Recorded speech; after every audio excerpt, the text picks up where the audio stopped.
Actuellement, nous sommes là pour parler de l'avenir de nos peuples. Turi hano ngo tuganire ku hazaza h'abaturage bacu, ngo tuganire uko ejo hazaba hameze muri iyi si y'ubwigenge twifuza, muri iyi si irimo akajagari imbere mu bikorwa byacu.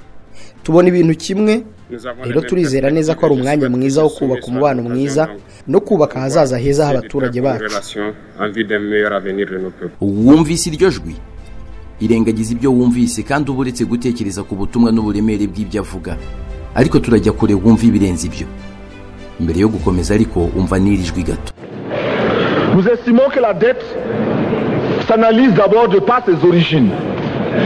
Nibwira ko ideni rikwiye kurebwa bijyanye naho rikomoka. Inkomoko y'ideni ihera ku nkomoko y'ubukoroni. Abo batuguriza amafaranga ni nabo badukoronije. Nibo bagenzuraga ibihugu byacu n'ubukungu bwabyo. N'abakoroni bafasha Afrika bayigira karyamyenda banyuze mu bavandimwe babo n'ababyara babo, ari nabo batangaga inguzanyo. Twe rero ntaho twahuriraga n'iryo deni. Rero ntitugomba no kuryishyura. Étranger à cette dette. Nous ne pouvons donc pas la payer. Namajwi y'abantu babiri batandukanye by'amaraso, ariko ibikorwa by'umwe bishushanya iby'undi wapfuye mu myaka 30 isaga. Mu 1983 umwe yahiritse ubutegetsi mu cyari Haute Volta yaje guhinduka Burkina Faso ashaka guca burundu ruswa no kurandura ikiganza cy'abafaransi wabo. Icyo gihe yari afite imyaka 34. Maze muri 2022 undi nawe ahirika ubutegetsi ku mpamvu zisa n'izi afite imyaka 33 ku kinyuranyo cy'umwaka umwe gusa. Umwe ni Kapiteni Thomas Sankara, undi ni Kapiteni Ibrahim Traoré, abagabo babiri b'ibigwi bikomeye cyane kandi ku myaka mito.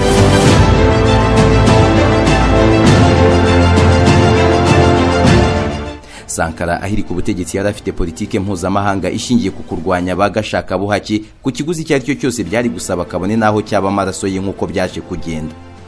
Uyu ntiyifuzaga Afrika cyangwa Burkina Faso ihabwa inkunga, ndetse yashakaga guca umugongo ingufu za IMF iboha abanyafrika ikoresheje inguzanyo z'amafaranga adafite icyo azabamarira.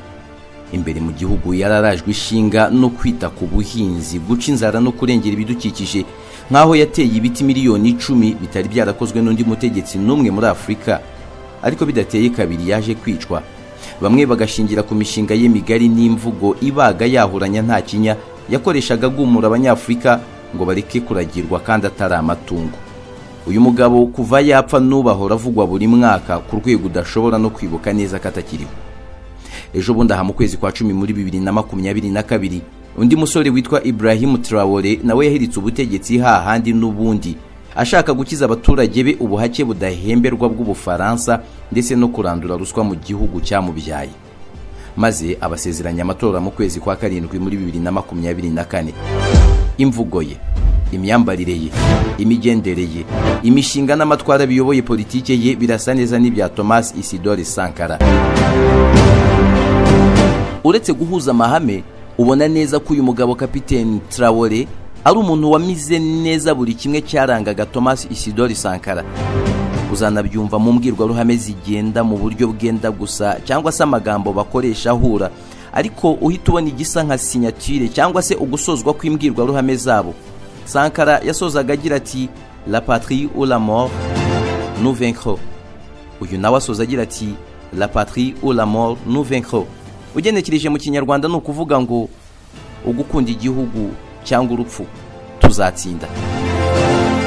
Kubemera ko umuntu apfa akazagaruka azukiye mu wundi muntu, ndasa nkubahaye ingingo yo kuganiraho, gusa mube muretse mbanze nzingura umuzingo utari muremure uguhishurira ibintu maze iminsi wibaza, mbone kukumvisha imbwirwaruhame 3 ziza kukubana ikiyobyabwenge ukajya uzigarura kenshi niba kukukunda Afrika.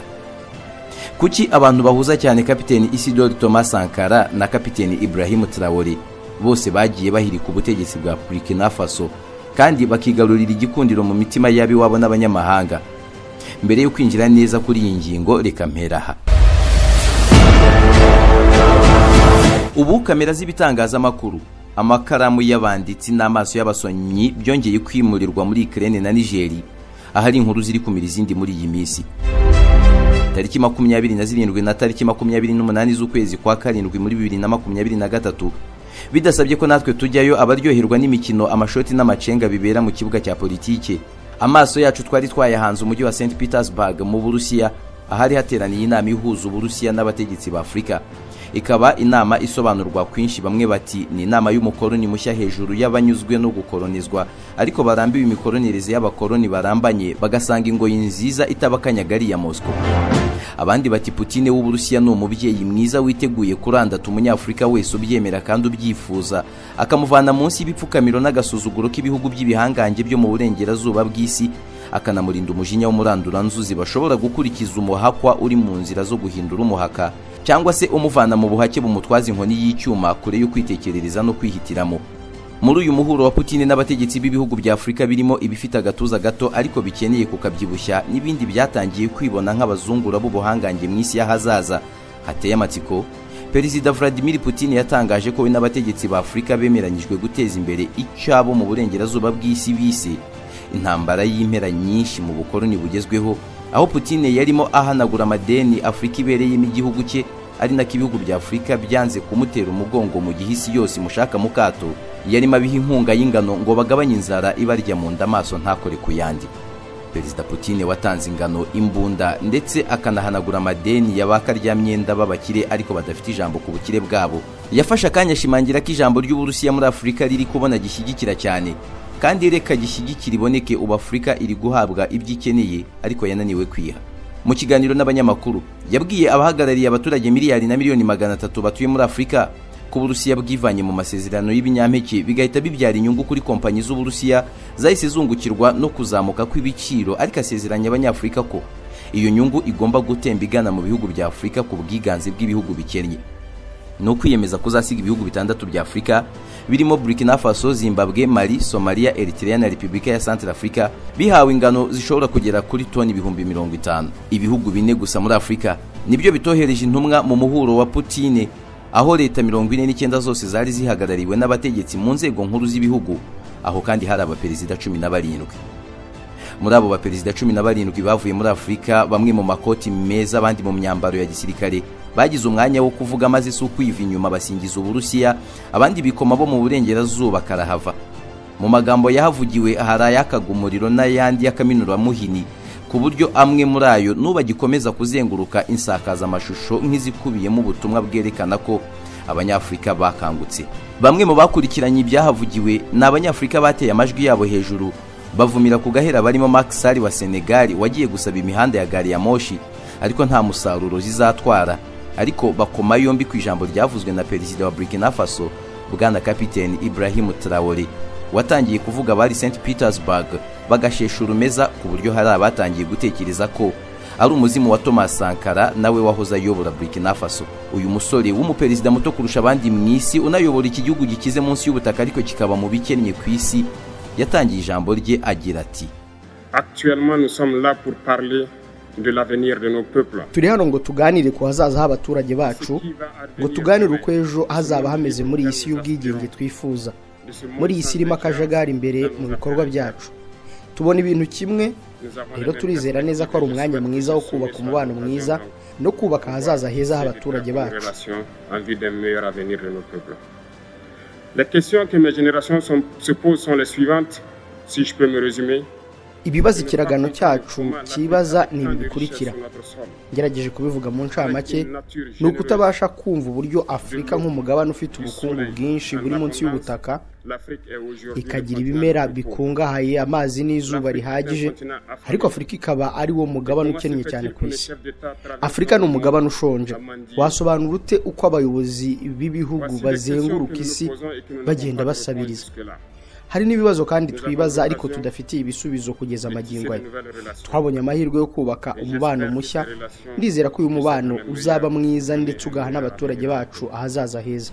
Pour ce qui concerne le Burkina Faso, aujourd'hui nous sommes confrontés depuis plus de 8 ans à la forme de manifestation la plus barbare, la plus violente. Ku birebana na Burkina Faso, uyu munsi duhanganye n'uburyo bw'imyigaragambyo butandukanye bumaze imyaka 8 buba biturutse ku bukoroni bw'abanyaburayi no mu burengerazuba.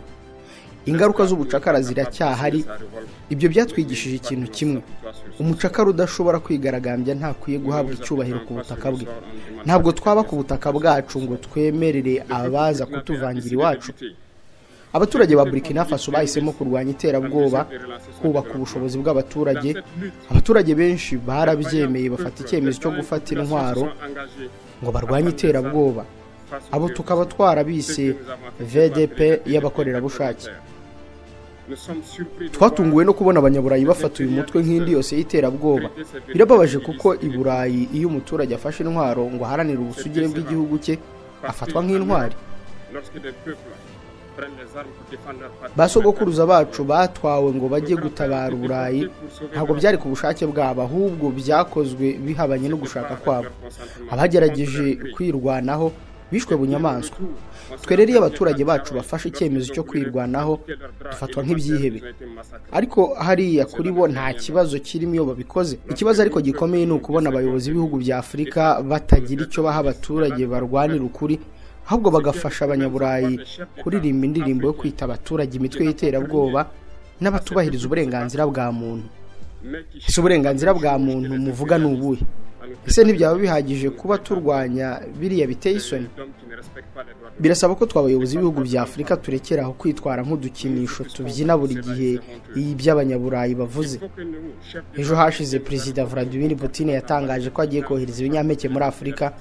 Turabyishimiye kandi turagushimiye kuri icyo gikorwa, ariko none ni ubutumwa buhawe abakuru b'ibihugu bya Afurika kuko mu ihuriro ritaha ntabwo tugomba kuzaza hano tutarabasha kwihaza mu biribwa, abaturage bacu bakennye. Tugomba kwigira ku bihugu bimwe bya Afurika byabashije kugera kuri iyo ntsinzi. Twubaka umubano mwiza n'ibyo bihugu, twubaka umubano mwiza na leta y'Uburusiya kugira ngo tubashe guhaza ibyifuzo by'abaturage bacu. Tisser de bonnes relations ici et tisser de meilleures relations avec la Fédération de Russie pour pouvoir assouvir les besoins de nos populations. Mbere yo kubagezaho ubutumwa bwa Fande Traoré, nababwiye ko bamwe mu bari muri salle St Petersburg bari bateze amatwi umubwiriza, ariko mu ntekerezo zabo bakumva ivanjira abwiriza irasa neza n'iyabwirizwaga na Kapiteni Isidore Thomas Sankara, nawe wayoboye Burkina Faso ariko akaza gupfa kenyutse kubera ibitekerezo bisa nk'ibi. Ababonaga Sankara muri Traoré harimo n'abanyafurika mu bice bitandukanye by'isi. Umwe mu babyemera gutyo ni Dr Rusabagirishya, incabwenge u Rwanda rwabyaye kandi wagize amahirwe yo gucengera inyandiko mbikabwenge, imboni ye ikabasha gutobora neza igihu kibuditse hejuru y'imiyaga ihuha muri politike n'ubutegetsi bw'isi. Byagera ku ntambara ya Ukraine n'Uburusiya, abamaze kuba mahwi ku ntekerezo n'imirongo yabo mu burengerazuba bw'isi bakamuvumira ku gahera ngarahengama, ariko abumva ishingiro ry'iyi ntambara twazindukiyemo mu gitondo cya tariki ya 24 Gashyantare muri 2022 ko bamubonye bariyamira batuyu niwe wacu. Mu mboni za Dr Rusabagirishya asanga uyu muperezida ari Sankara mu isura nshya. Hanyuma ikindi cyashimije muri ya nama gusa ni disikuru ya Ibrahim Traoré wa Burkina Faso. Yavuze iki muri make? No, disikuru y'umwana yumvise mwese ntiyanasomaga agira ngo yifashe ku mutwe. Donc ni Sankara wazutse. C'était un sankariste tout fait. Malgré son âge, il est très jeune, mais yavuze discours nziza iri honorable pour l'Afrique. Dr tubwire yavuze ntabwo nira kuri sura mwese murayibona. Duhe resume. Oya, bon, ikintu kiza yavuze, yaravuze ati twaje hano, ati birabaje kubona twaje hano tuvuga iby'ingano, ati ikindi gihe tuzagaruka dufite autosuffisance alimentaire, ati ikindi gihe ati Afrika la nature ni généreuse, yaduhaye byose, dufite amazi, dufite ubutaka, dufite tout, ati ntabwo byumvikana ukuntu twabura icyo turya.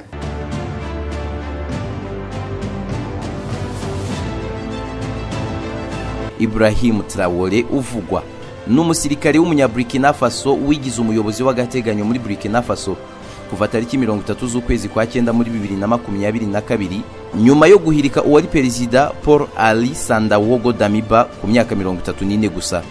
Cyakoza yemeye ku mugaragaro binyuze mu ndahiro ko ari we ucigatiye ahazaza ha Burkina Faso ku itariki 21 mu kwezi kwa 10 muri 2022, ubwo uretse kurahirira kuba perezida yanigiraga umuyobozi w'ikirenga w'ingabo. Maginga ya indangamuntu ye yerekana ko ari we perezida muto mw'isi kuko yavutse mu 1988 n'ejo bundaha. Amashuri abanza yayigiye Bondukuye aho yavukiye kandi yiza ari umuhanga. ayisumbuye ayigira Bobo Dioulasso, umujyi wa kabiri munini muri Burkina Faso. Mu kwiga kwe yihutaga cyane nk'umuriro w'impeshyi kandi akaba umuhanga mu ishuri, ku buryo muri 2009 yarasoje kaminuza ya Ouagadougou afite amanota ya mbere. Mu gihe abandi biganye bafataga ibipapuro ngo bazenguruke imijyi batakamba ngo mwampaye akazi ko nize, yewe mwambabariye mukamakazi, we yari yamaze guhitamo inzira imwerekeza iwabo wabahisemo ko ubuzima bwabo bubi igishoro cy'ubuzima bw'abandi. Ako kanya yerekanye ko imyaka ari imibare, ubushoboza burusha benshi mu bo yari asanze mu gisirikare. Niko kubengukwa n'abari bamukurihiye bamwohereza gutyaza ubukomando muri Maroc. Muri 2014 yari amaze kuba liyetena, maze muri 2018 yoherezwa muri Mali mu butumwa bw'amahoro. Inkuru y'akazi yakoze n'umuriro wasohokaga mu mbunda ye n'abasore yari ayoboye yabarwa n'ibyihebe byo mu majyaruguru ya Mali, kandi yasubirwamo n'abamutumye bakunze ubwema n'ubuhanga agaragaza. Muri 2019 yagarutse iwabo ahita azamurwa ahinduka kapiteni nyuma yo kurwanya ibyihebe by'iwabo muri Burkina Faso. Muri 2021 igihugu cye cyari kikiri kubaho ku mfashanyo, ndetse umuntu umwe muri bane yarashonje byo gupfa. Ubukungu bwarushagaho kujya habi kandi ubutegetsi bwariho nta gisubizo bwatangaga. Uyu yahoraga arira yibaza hazava umutabazi kugeza muri uwo mwaka ubwo bwana Paul Ali Sandaogo Damiba yiyemezaga kuba Mose uzabageza i Kanani. Ikizere cyaraje amasinde bidateye kabiri kubera ukudahembwa kw'abasirikare no gupfa kwa hato na hato kw'abasirikare. Traoré muto mu myaka no mu mapeti yahise ayobora abasirikare bakuru nabo bahirika ubutegetsi bwa Damiba wari uherutse guhirika ubutegetsi. Ako kanya Damiba yahungiye hanze. Kuva ubwo Traoré niwe utwaye igihugu mu nzira zisa nk'iza Sankara akunda kubi. Uretse kuba akunda ibya gisirikare, akaba nazwiho kwanga cyane ubwikanyize no kwivanga kwabo mu burengerazuba bw'isi bamwanga cyane, akabanga nk'uko nabo bamwanga. Uyu mugabo ntabwo avuga byinshi ku buzima bwe bwite.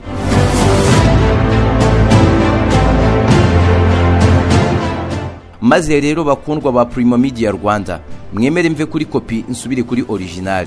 Uyu Sankara ugereranywa na Traoré yarapfuye, umubiri urashenguka. Iyo bamuvuga uyu munsi basubiramo ibigwi bye, abenshi bumva ari intare nzima. Uyu ni muntu ki? Wikisuganya witegura kumva amateka ye ntava mvanga ingingo, ariko niba wibuka neza hejuru wahuye n'izina rye kenshi bamuhuza na kapiteni Traoré.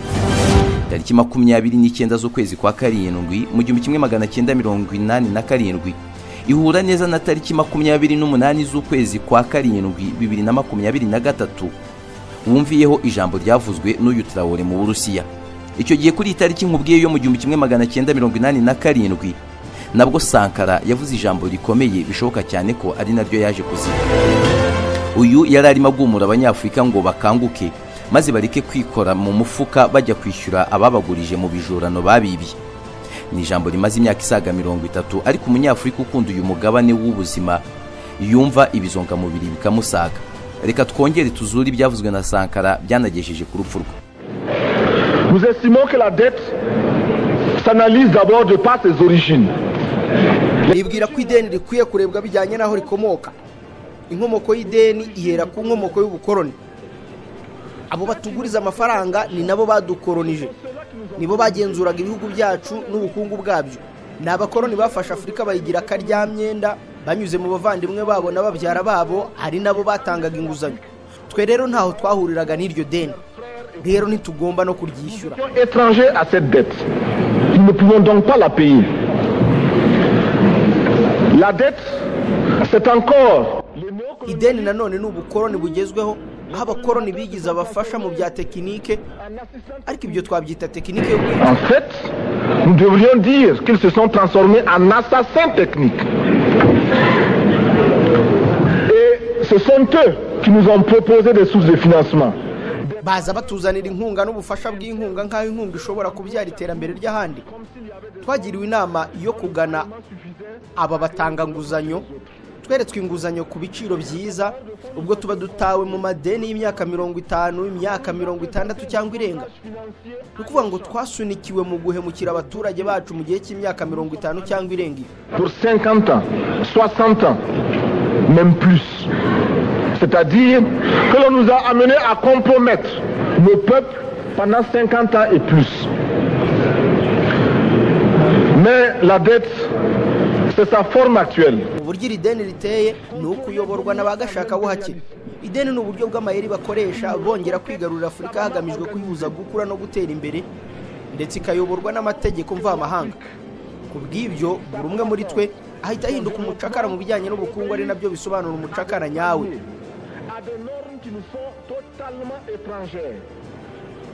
Kubera abo babaye abagome bakatuzanira amafaranga mu bihugu byacu aherekejwe n'amategeko yuko tugomba kuzishyura.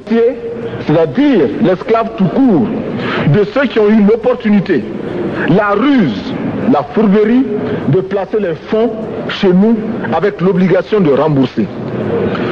On nous dit de rembourser la dette. Ce n'est pas une question morale. Ce n'est pas une question de... turabwirwa kwishyura amadeni si ikibazo cy'ubunyangamugayo, si ikibazo cy'ibi byo kwishyura cyangwa kutishyura umwenda. Ba perezida muteraniye aha twahoze dukomera amashyi Minisitiri w'Intebe Noruveje ubwo yavugaga hano.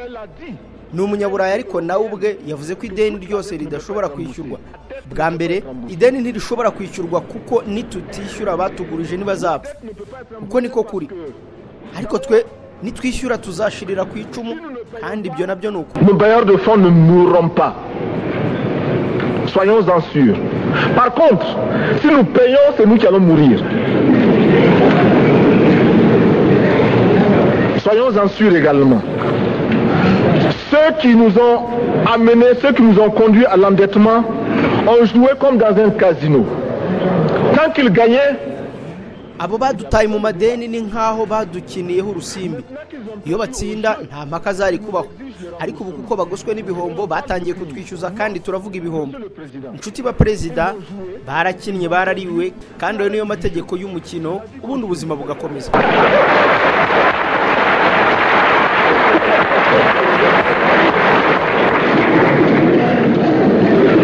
Nous ne pouvons pas rembourser la dette parce que nous n'avons pas de quoi payer. Nous ne pouvons pas rembourser la dette. Ntabwo tugomba kwishyura ideni kuko nta buryo bwo kwishyura dufite. Ntitugomba kwishyura ideni kuko ntaho duhurira naryo. Ntitugomba kwishyura umwenda kuko bo ku rundi ruhande baturimo umwenda umukire w'ikirenga atakwishyura. Ni ukuvuga ideni ry'amaraso. Amaraso yacu yamenetse. C'est-à-dire la dette de sang. C'est notre sang qui a été versé. On parle du plan Marshall qui a refait l'Europe économique. Mais on ne parle jamais du plan africain qui a permis à l'Europe. Twumva plan Marshall, umugambi wo kuzahura ubukungu bw'Uburayi.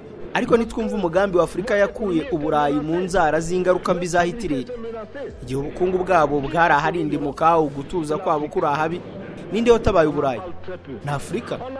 Ariko ibyo bivugwa gake. Ntabwo rero dushobora kubingaruzwa mu heto z'uko guceceka no kudashima.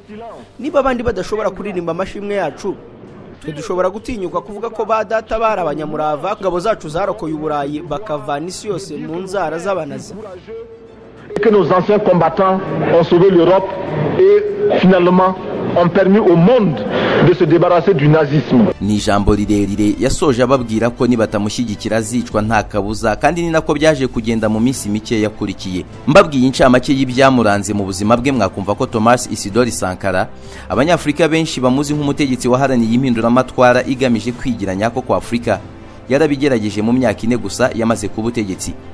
Se Joseph Sankara yari umujandarume. Umuhungu we Thomas Sankara nawe yinjiye mu gisirikare afite imyaka 17 hari mu 1966, ndetse igihugu cye cyitwaga Haute-Volta kirimoho abategetsi bahirimaga umunsi ku munsi.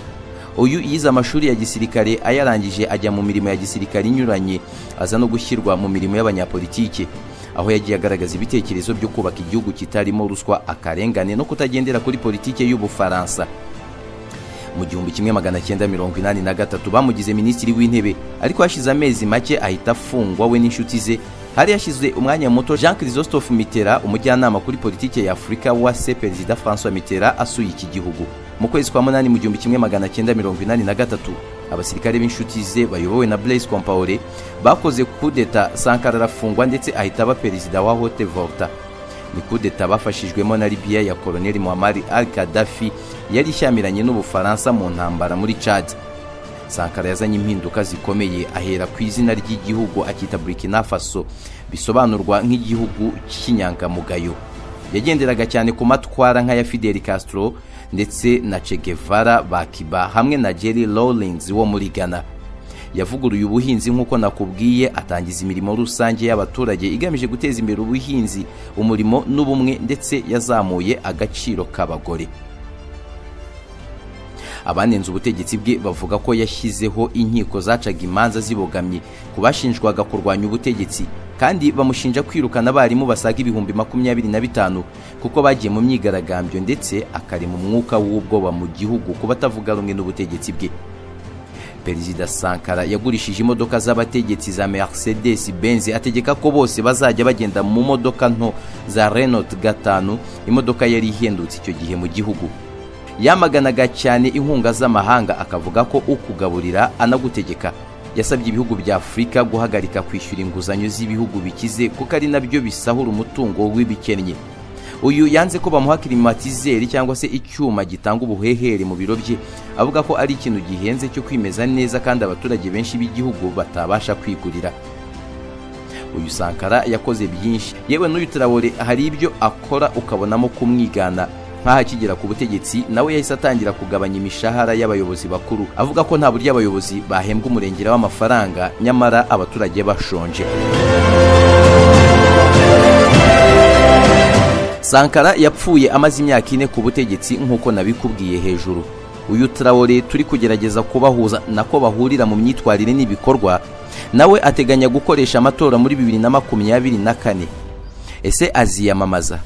Ese aramutse yiyamamaje iyi myaka 4 azayirenza ku butegetsi n'aka kajinya n'akangononwa ari kubiba mu mitima yabo mu burengerazuba bw'isi badashaka kubona Afurika yigenga nk'uko wahora birota, kandi agakora ibishoboka byose ngo abirwanire? Naho gutegereza. Mbashimiye ko mukurikira Primo Media Rwanda. Nge nitwa Yves Nkuye mu rugiye. Hagati aho ntimugire umujinya kandi ntimurakare.